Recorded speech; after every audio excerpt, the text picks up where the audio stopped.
Good afternoon, everybody. Governor DeWine, thank you for being here today and for your partnership as Columbus and communities across our region continue to recover from yesterday's severe weather. Yesterday, I told our residents that their safety and well-being were my top concern. That remains true today.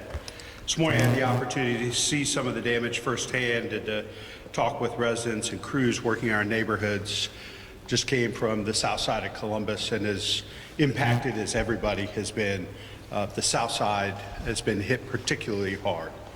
And so grateful to have Senator Craig here with us today, Representative Gerald, Representative Humphrey as well, because I know that this entire community is going to come together to help those neighbors who have been most negatively impacted.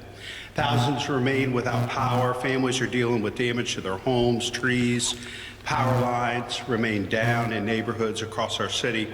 And for some residents, it may be some time before things feel back to normal.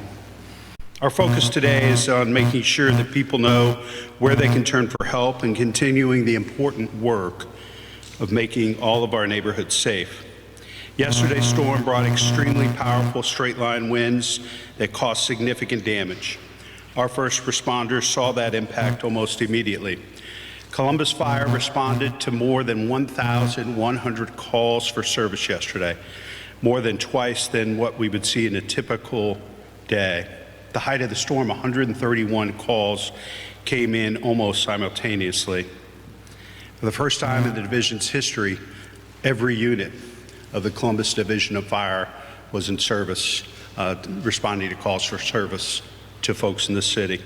Our 311 call center handled more than 1,800 calls, a record day, as residents reached out for help. I'm incredibly grateful to our firefighters, police officers, dispatchers, and other first responders who stepped up when our residents needed them most.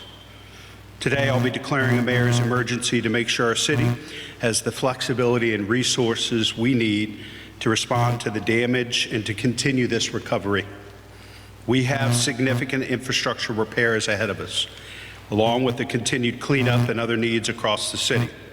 This declaration will help us move quickly to secure the equipment and resources needed to do that work.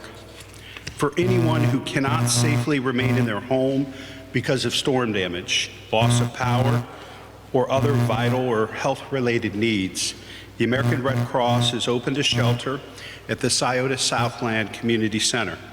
There is capacity available, and I encourage residents who need a safe place to stay. All right, you've been listening to Columbus Mayor Andrew Ginther. He and the governor of Ohio are holding a news conference, as you see there, talking about the storm response because it's one that is widespread. Who are without power but can safely remain in their homes, city recreation centers are open and have power that are available during normal business hours if you need a place to cool off or charge your devices. We're also working with the Mid-Ohio Food Collective to help residents who have lost food because of extended power outages.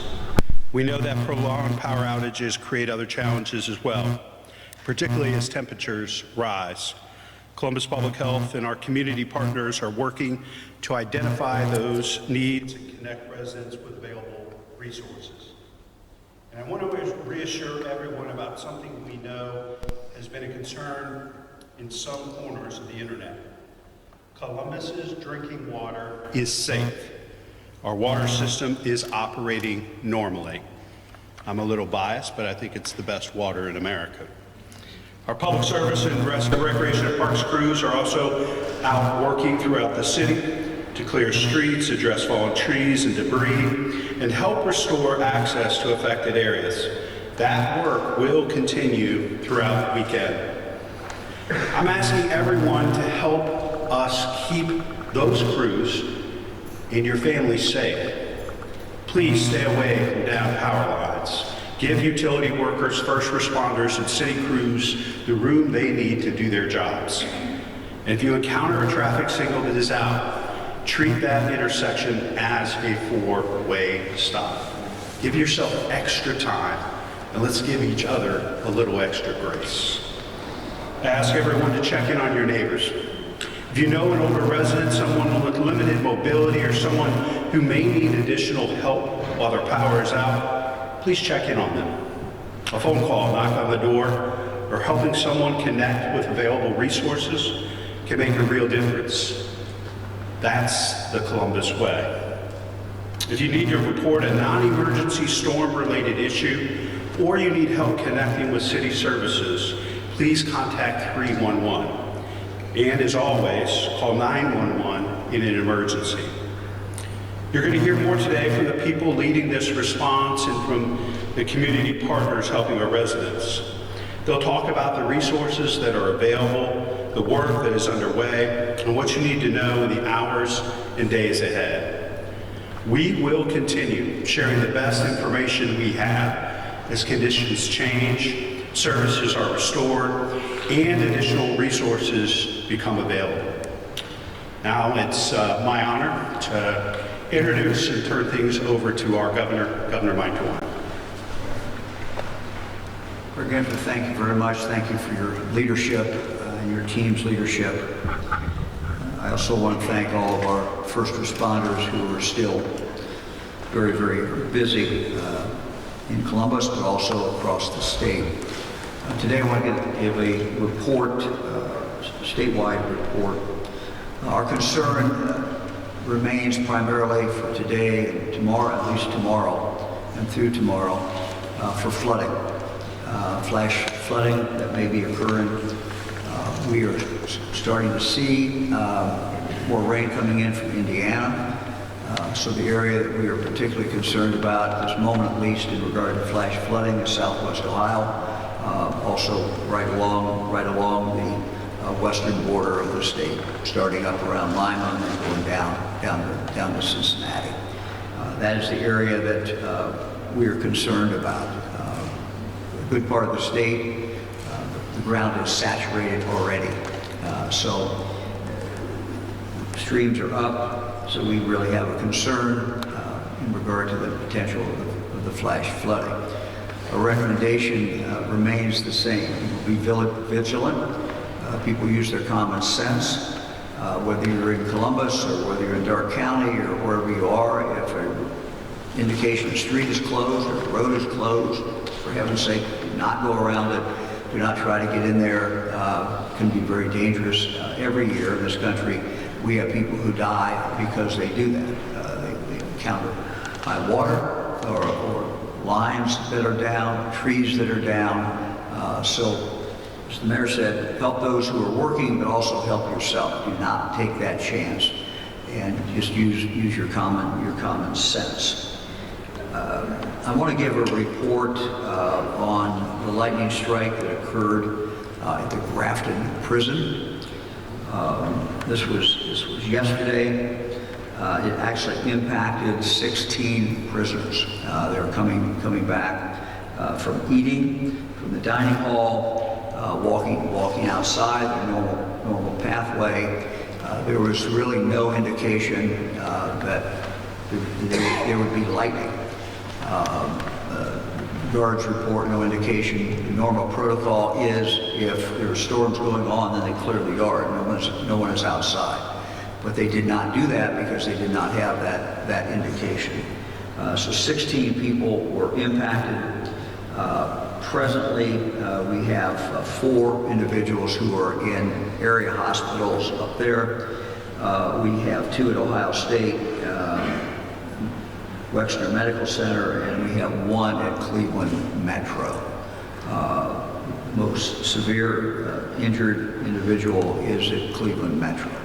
So that is a report in regard to that situation which occurred yesterday in Grafton, Lorain County.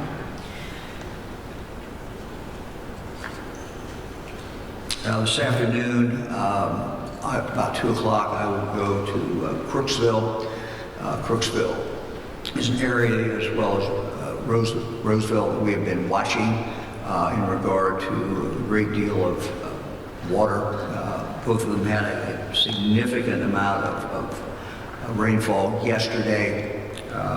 We have been fortunate that they've not had any additional rainfall. The concern was if we have additional rainfall, what impact that would have again, in regard to flooding. Roseville is a community that was almost completely cut off. There was only one exit out of town. Our concern was the rising water would close that. That has not happened. But I'm going to go there this afternoon. ODOT obviously has been engaged, Highway Patrol has been engaged. Also, our Ohio National Guard units have been engaged as well. So we will continue to monitor the situation. Again, best advice for people, is to pay attention to what's going on. Watch, if you do have power, watch the TV, listen to the radio, try to stay in touch with what is going on. When the major storm passes, which it appears it has, sometimes there's a tendency to kind of let down. That's human nature, is to do that and be less vigilant. So this is a time to remain vigilant for the next several days. It's my pleasure to introduce my friend, longtime public servant, Senator Craig. Thank you, Governor. To the Governor DeWine, to Mayor Ginther, and certainly want to recognize my colleagues in the Ohio Legislature, Representative Humphreys and Representative Gerald. But to all of you, my simple question, I called the mayor yesterday. I called the governor and spoke with him. And my simple question was, how can we help? I was looking at the devastation that was taking place. And the fact of the matter is, we are in districts in the legislature. But the truth of the matter is, wherever families are hurting all over the state, we need to be involved, not just simply concerned, but involved. And so when I spoke with the mayor, I said, what can I do? To the governor, what can we do to help our families and our children, so many of which right now, those without power, those that, we've got to make sure that they have their food, their nutrition, the things that they need. And so we're simply here today to help and to, because they're our neighbors. And so I just that simple question today from the legislature to make sure that I told my staff this morning, everything and anything that we can do to make sure that our families and children are safe. And that's why we're here today. I want to certainly thank you so much for allowing the legislature to be a part of today. Thank you.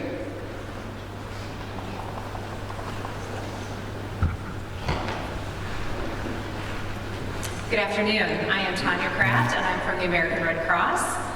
The Red Cross volunteers and employees have been working around the clock since early morning hours of August 11th, when heavy rainfall triggered flooding throughout central and southern Ohio.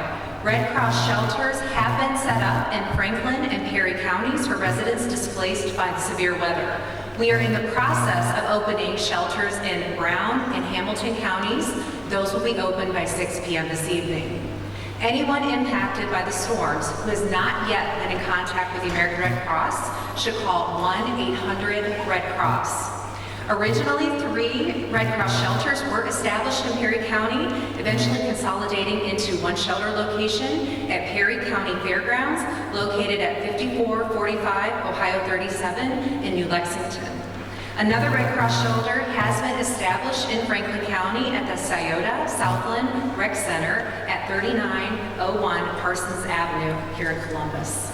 A total of 48 residents sought overnight refuge at our shelters, 30 residents at the Perry County shelter, and 18 in Franklin County. Pets are welcome at both shelters, and we appreciate all the community support the Red Cross has been receiving.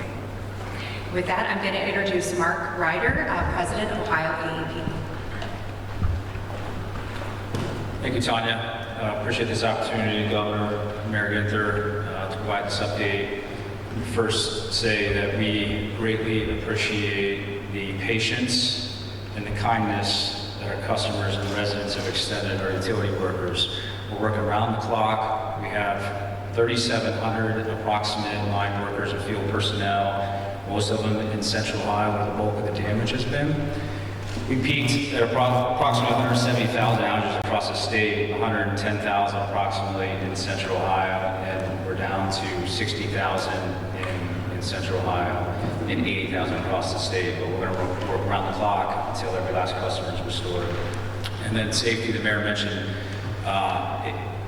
wires assume that they are live and energized, and they're down the ground. And also with trees and fallen trees, there tends to be suspended energy. So just stay clear, let the first responders handle it, take care of it, and we'll, again, work around the clock and express my thanks and appreciation to all our line workers who will work in the rain until every last customer. And we do have another front coming through, so we're watching it carefully, but they will work through the rain until every customer is restored. Thank you.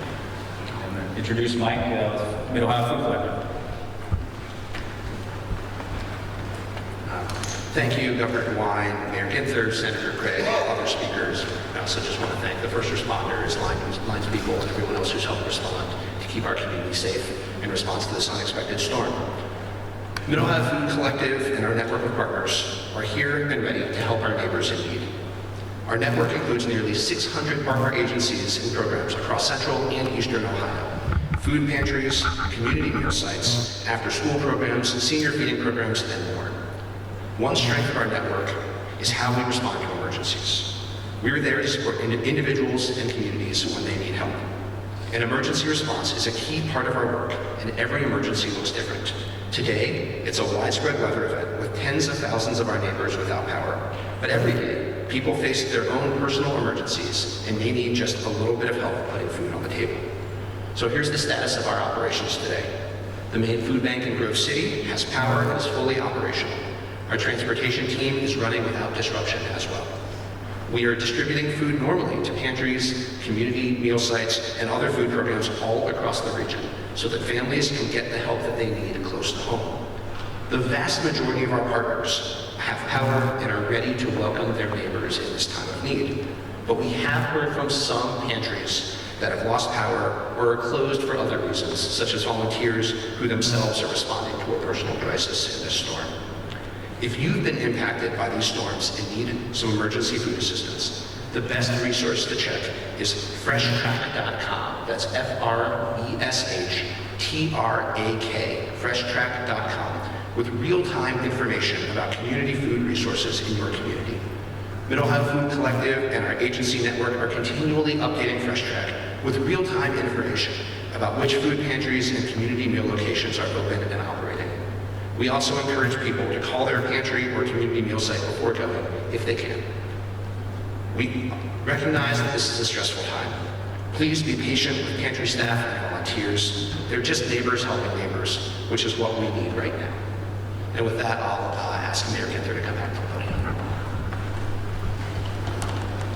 Thank you, Michael, for being here today and for the Food Collective's ongoing partnership. I was thinking as we were talking here today, our neighbors might need a little reminder. Dr. Roberts, I might ask you to come forward. As power is being restored, if you could give some guidelines around food safety and what would be best for folks to follow with respect to power restoration and food that's in the home right now. Well, thank you, Mayor Ginther, and good afternoon, everyone. When you have a power outage, you need to be very mindful of your food that's refrigerated and in the freezer. Best estimates tell us that 4 hours in a closed refrigerator without power is safe. Anything beyond 4 hours is likely unsafe. So when in doubt, throw it out. You've probably heard that before. Food in your freezer, particularly a packed freezer, can last a bit longer, assuming that it was frozen from the beginning. And so it can last up to 48 hours in a packed freezer. A partially packed freezer can last about 24 hours. So at this point in time, I believe we've surpassed the 4 hours for most people who now have their power back on, and that food likely needs to be discarded. Anyone who is still out of power likely needs to discard that food in their refrigerator. Depending on what you have in your freezer, it might still be safe, but we always remind you to look at it, smell it. If it doesn't look right, if it doesn't smell right, don't try it, and then if you try it and it doesn't taste right, throw it out. Thank you, Dr. Roberts. That's why we wanted the Food Collective here today, but thank you for the reminder, because I know some folks they have to make some difficult decisions, and we want to make sure that we're focused on health and safety. I did not acknowledge Councilmember Tiara Ross earlier. I would acknowledge her and thank her for being here as well. Thanks for everyone that's joined us here today. You've heard a lot of information, but the most important message is simple. Help is available. Our crews and partners are at work across the city, and we will continue to be there for our residents as this recovery moves forward. As I said earlier, please continue to look out for one another. The people of Columbus who are still living without power, cleaning up damage, or waiting for things to get back to normal, we know there is more work to do, and we're going to work around the clock to make sure this recovery happens as quickly as possible. We're going to stay at it and continue to keep you informed along the way. Normally, I'd be happy to take any question under the sun, as the press is aware, but today I'm going to ask that we continue to stay focused on yesterday's extreme weather and this committee's ongoing response. If you have questions for me that are off topic, I will stick around, but the governor obviously is headed to Crooksville and lots of other places around the state and want to respect his time. Any questions from the press? Yes. Mayor, yesterday you said some of the restoration for power and damage could take up to a week, this being in neighborhoods, also at recreation centers and community centers. Are there any updates to some of the most severe damages that we saw in those areas? And when Specific to rec centers? Or? rec centers, neighborhoods, any restoration times? Director Reese, or restoration times for those? All over. Yes, so we're down to approximately 60,000 in Central Ohio. The bulk of those will be restored today. Tomorrow, there's probably still be about another 10 to 20,000 still into tomorrow, but will be restored by the end of tomorrow. But as far as the rec centers, any specific ones we can certainly run down unless you have a list. Thank you. I would say our severe recreation facility is buried. It took a detriment of severe damage, and so right now we're unable to assess the facility. It has been deemed from the fire department and for us to go in. Thank What you. about Birdliner? Driving past there, it's a crazy sight to see. So I was on site this morning working. I'm leaving here, going back to work at Berliner. There are a lot of trees. We've had some light pole damage as well as fencing damage. But we will look at it and assess it on Thursday, whether or not we're able to open on Saturday. Okay. Thank you. Question for the Red Cross. Are there any tips for homeowners on how to document damage from the storm in order to get assistance, especially if there is a disaster that's declared later on?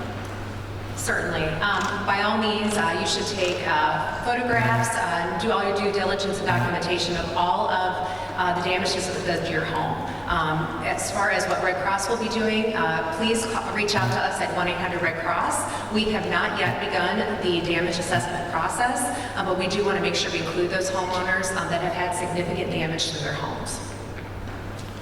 For the mayor and the Red Cross as well, yesterday we were told there were many major injuries reported. People sometimes show up in the days following. Have there been any updates that any known injuries from these storms? We feel incredibly blessed. Talking to Mr. and Mrs. Carter on Hinman Avenue near Parsons and Hinman this morning and seeing the devastation there. 0 fatalities, 0 transports to ERs for injury. Nothing short of miraculous for this type of storms and 82-mile-per-hour winds at John Glenn International Airport. So nothing that I'm aware of since we talked yesterday, but I'm not sure if the Red Cross has any comment regarding folks in the shelter. I don't have any additional information on individuals, but I will mention that residents who are in need of durable medical equipment replacement, prescription replacement, we are offering that. We do have full health services available at our shelters, so residents should seek the shelters for additional assistance. We've had a lot of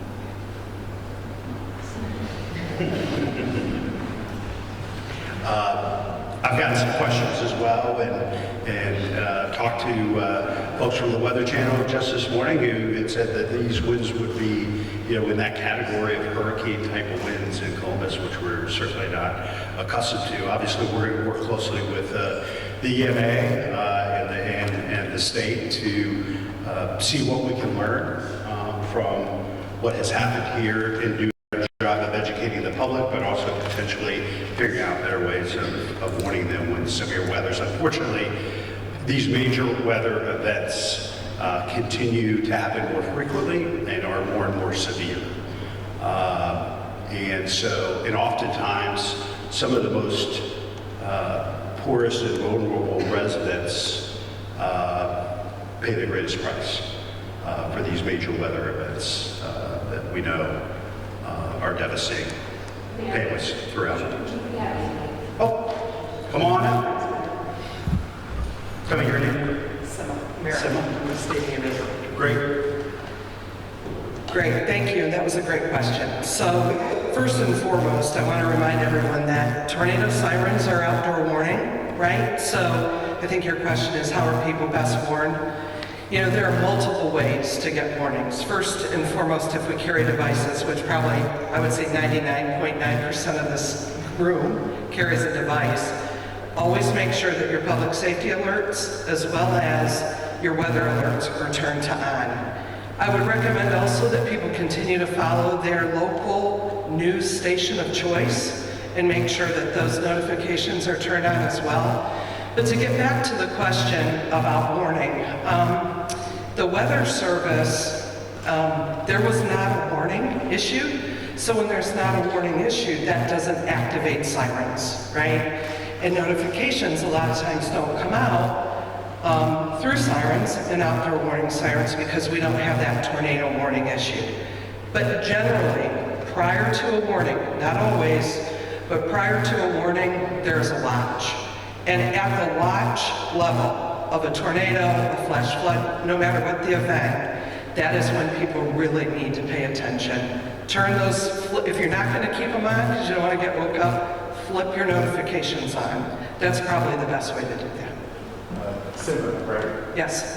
So we didn't get a tornado watch, but to the west of here in Madison County, okay, there was a tornado warning. I asked the National Weather Service why they didn't issue a watch for Franklin County since we were in the path of this in the storm. They said they didn't notice any rotation happening. For you and also for the mayor and governor, do you think that was a mistake that they should have at least issued a tornado watch with the storm clear tornadic activity happening west of here? I obviously am an emergency manager and not a meteorologist, so I don't know if that was a mistake.